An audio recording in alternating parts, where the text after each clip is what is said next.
Hello, I'm here with a friend from Verona. He's Richard from Green School Verona, and it's a great pleasure to have him here with us. How are you today, my friend? Good morning, Rod. It's a pleasure for me to be here with Yeah. you, and my morning is going perfectly. The sun Yeah. is out, and I'm ready to be active. Yes.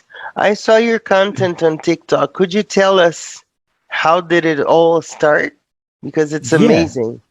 yeah. So it was amazing for us as well, and a surprise Mm-hmm. because we are a language school in Verona. We teach languages, and we Mm-hmm. always wanted to open a social media and maybe help people all Mm-hmm. around Italy, not only in Verona. Mm-hmm. The pandemic was kind of the excuse that we used to then go on social media. We Yes. said, why not? Let's try. Let's see if there's someone interested in seeing a professor on TikTok. In Mm-hmm. fact, that's what happened. We started posting on TikTok, I think, July of last year.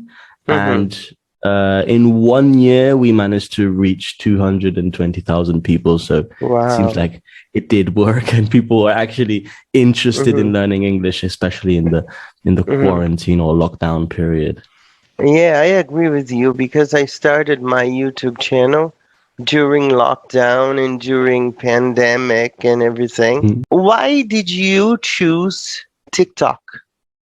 So we actually started with Instagram, but Mm-hmm. then realized that TikTok had more of a young fan base. Mm-hmm. It was also because in that period, we were not the only ones that started being Yes. active on social media, but Mm-hmm. also other professors and other teachers. Mm-hmm. So we kind of hopped on the train on this kind Yeah. of TikTok professor trend. Yes. And so that's why we chose TikTok. And then, Mm-hmm. of course, we tried posting a little bit on Instagram, a little bit on TikTok. We saw that TikTok had the most results, we can say, or most Mm. interest. And Yeah. so we decided to go that way.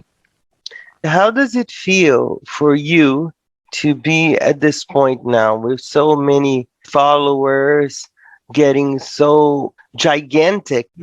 Well, it's always a pleasure because it's nice to see when you put effort into something, Mm-hmm. you have a good feedback and you have the people Mm-hmm. actually write to you and they say, my grades in English got better. I actually managed to, understand films now. I can Mm-hmm. text my friends in English. So that is what then gives us the biggest reason and the reason why we're mostly proud of the community, because they also Yes, started knowing each other, chatting with each other. There are a group of people that became friends in the community that we of created. course. So that is something that is like kind of our objective and what gives us most pride in what we do. Uh-huh.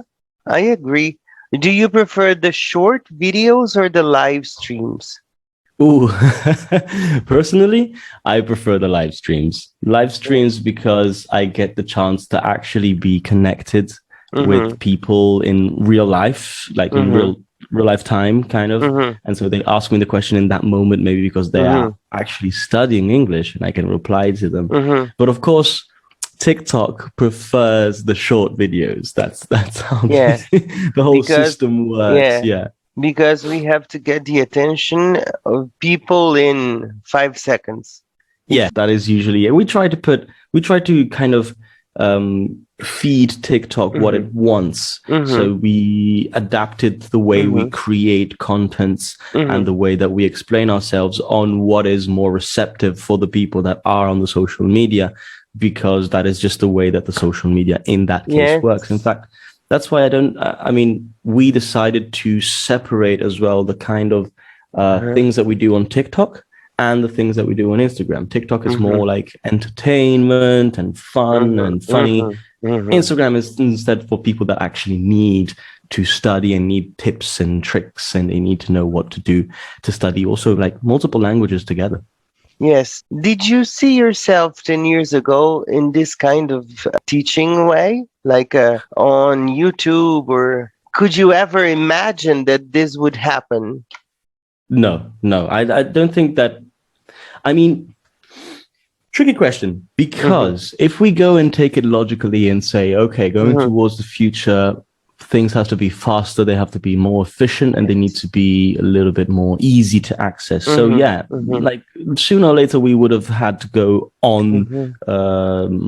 In Italy we called it DAD, didattica a distanza. That means like teaching people from far away. The same in Portuguese. Yeah. And same Portuguese, there you go.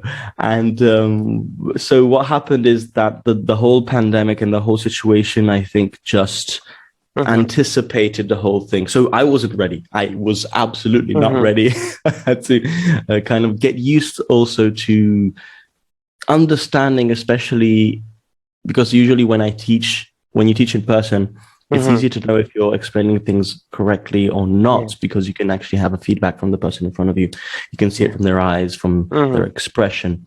While instead on the computer, sometimes it's difficult to understand if someone really understood what you're trying to explain or not. So you need to kind of develop those kind of soft skills where you manage to see, okay, wait a second, this guy is not that convinced when I explain this, so let me explain it again. On the other side, the fact that I can record lessons and give them to my students, fantastic.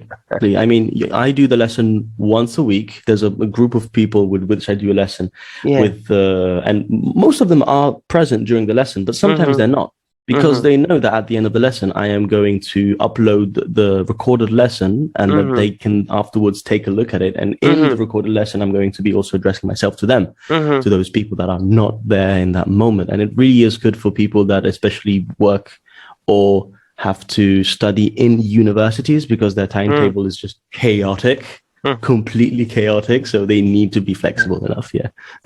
If you had to choose one of the platforms, YouTube, Instagram, or TikTok, which one would you choose? Tough question. I would say personally, I would say TikTok, because I have much more fun on it.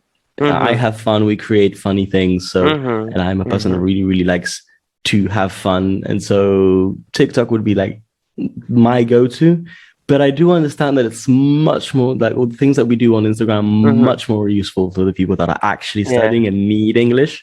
So yeah. And also much faster, you know? Yeah. Much Absolutely. faster. Absolutely. Yeah. I agree with you. I love doing YouTube, but it requires a lot of editing. I don't know if I'm nitpicker supreme, but I like to do things in a nice way. Even so, I like it very much. Now, let's talk a little bit about English teaching. What is your opinion about non-native English teachers? Okay. Non-native English teachers that teach English, for example. Yes. Okay. Well, I know tons of people that do that. I know a lot of people that are non-native English speakers that speak and teach English. From one part, I think it's very, very useful, just because, like, so if we have to take a non-native speaker and a native speaker, a non-native speaker that speaks English, for example, an Italian teacher that learned English and explaining English to his students, he's going to have much more of an in-depth knowledge on the most common problematics that Italian people have in understanding English. So they're going to be stressing a lot the grammar, they're going to be stressing the accent a lot, they're going to be stressing certain things that in Italian need to be explained in a certain way. Yes. While instead a native speaker might be better for your pronunciation, might be better for phrasal verbs, might be better for the culture and understanding the real culture from Britain or from America, but they will lack, some of them will lack the knowledge on what is the most important thing that Italians want to know with English. Because one thing that I noticed, I'm an a native English speaker born in London that came to Italy and learned Italian here. And I understood during the years in which I learned Italian with my classmates of the most frequent questions that they would ask their English teacher. And learning Italian from English made me understand, okay, if I have to explain this concept to an Italian person, I need to put it this way. and they're going to understand it better and faster than using an English method of teaching, we can say. Awesome. And let me ask you one other thing. What is your connection with Portuguese? Could you share with us? Yeah, absolutely. So my situation, nationality situation, is kind of, I was born in London from Portuguese immigrants, and this means that I am also a Portuguese native speaker. Now, I don't have the actual high level of being able to read and write, but I am able to understand and speak it with simple vocabulary. And that is just because I don't have the possibility to speak Portuguese every single day, because there's no one here in Italy with which I can do it. Awesome. But Portuguese has always been a part of my life when I was young, because I used to travel from London to Portugal to Italy, to London to Portugal to Italy. So I have a lot of things that I really love about that country. You were gravitating all the time. Awesome. Absolutely. And I just got a couple of things. Another question that I have is, what is the advice that you give my audience to keep motivated to study English or any foreign language? Okay, so if I have to give a motivation to continue studying a language, now I don't want to say English, but I want to say a language, is if there's one thing that drives me towards the curiosity of learning a new language, is that sensation that you have, that first sensation that you have when you succeed in explaining something to someone else. Because if you only learn one language, it's like reading one book. You're going to be able to speak to people about that one book. While instead, if you read many different books, you can speak to many different people. You have a lot of possibilities to understand also new cultures. So the motivation that I give is do little, but every single day. That is the key to success in language, is not doing a lot, maybe just 1 day a week or 2 days a week. The secret is doing a little, but every single day. It's like running for a marathon at the end. Yes, I agree. That's my advice. And the last question before the rapid round game is, when are you coming down to Brazil to visit me in person? Whenever you want. I mean, I've been wanting to go to the other side of the world for a long time now, but unfortunately, the current situation is not that giving. But I do wish I like, my biggest dream is to be able to travel the world with what I do for like work. So I would really love to visit Brazil as well. And when you come down, let me know, because I live in a country town in the state of São Paulo. I have the redneck R sound, as they say, but it doesn't matter to me, you know. So whenever you wish to come, you'll be very welcome among us, and you can meet my wife, my children. I can take you to my school. That would be fantastic, really. Thank you very much. And we can have the Brazilian barbecue together. That I think you're gonna love it, you know. Yes. Yes, thank you very much. If there's one thing that, if I have like a weak point, that's food. One of my biggest dreams as well is going to Europe, because I have a very dear friend in Manchester. Also, of course, I want to go to Italy because I have another friend there. I hope I can have time to travel. You know? Yeah, time to travel, especially. Yeah, absolutely. Yes. Well, I mean, when you do have time to travel, always remember that in Verona, the city of love, there is a school that is really, really happy to have you there. I'll be there for sure. Lovely. Because you are so kind. It's a great interview. So now we can play the rapid round game. The first question is, learning Italian was? Very difficult. Very confusion.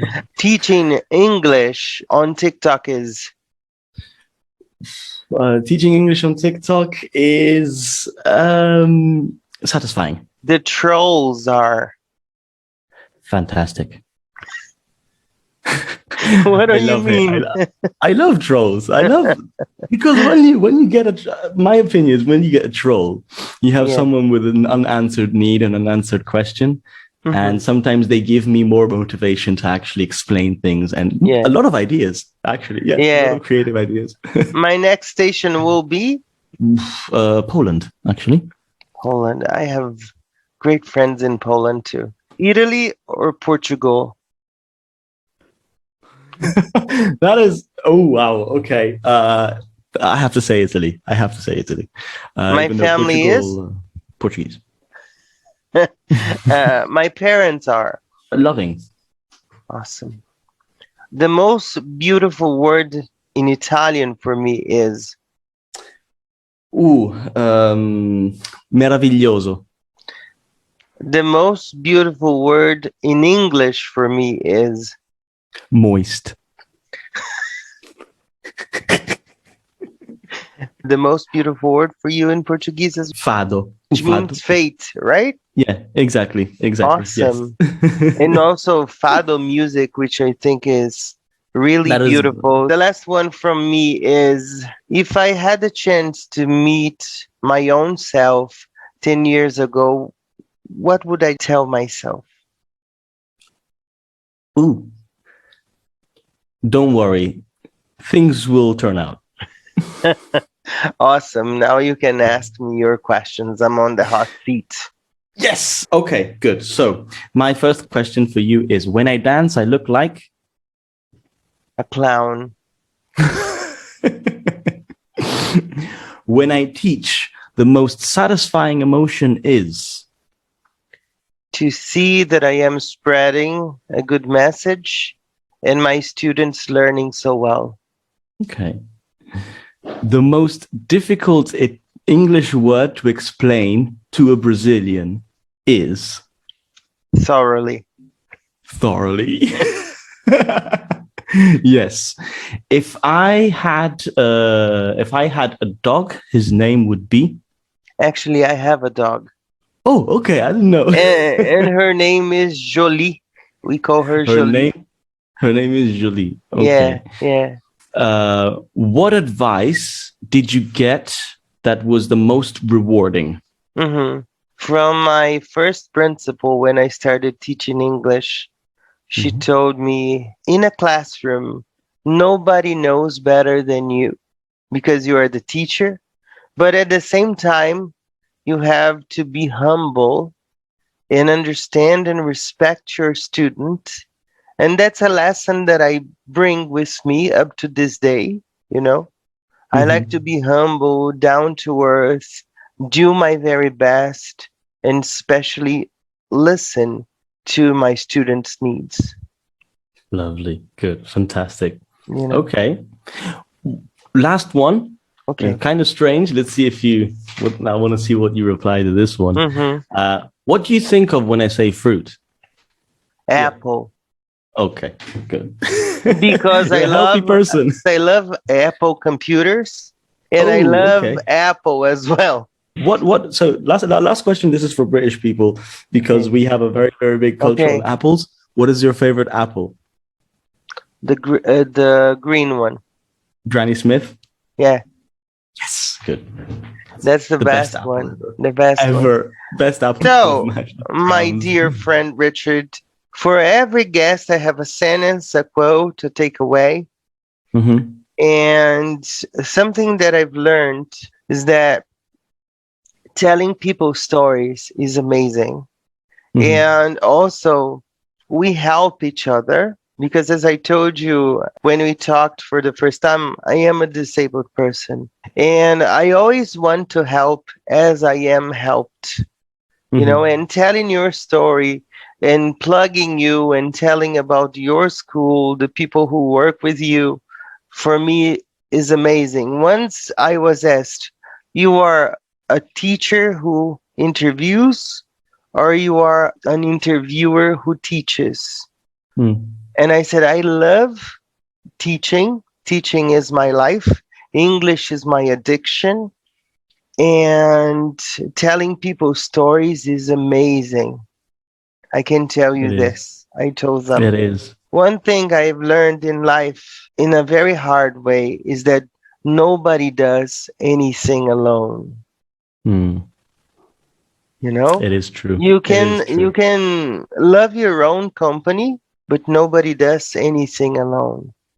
No, no. You know, We all manage to see that sometimes you can be as qualified as you want. You can yeah, be the best teacher in the world. You can be the best yes, businessman in the world, yeah, whatever, but you still need the support from the people around you, of especially course, family and friends. of And course. then, moreover, that colleagues, of Mm-hmm, course. But we always say, I liked a very nice quote from a person, I can't remember who it was, that was receiving a prize on the stage. mm-hmm, And when he was asked who would he thank, he said, don't want to thank myself because mm-hmm, I didn't do all of this by myself. I mm-hmm, may have put the effort and I may have put the starting point, but mm-hmm. then this prize is because everyone around me wanted to help me. So Of I agree course. with you I completely. agree with you because if we compare it to a house, family is the foundation of the house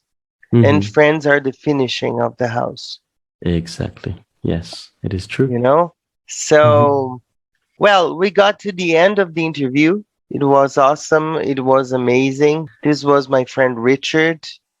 All his information will be in the description box down below. I hope you liked it as much as I did. See you next week. Thank you. See you. Bye bye. Thank you, Thank Richard, you very once much. again. Bye bye. Thank you, Rod, again. Thank you. Bye bye. Thank you. Hello, it's Rod's friend here, Gino from Real Everyday English. Sorry for interrupting your video. I just want to make a quick recommendation that you subscribe to Rodrigo's channel. He's an amazing guy, he's so humble, he's so dedicated, and he creates absolutely fantastic content. See you people soon. Bye bye, God bless.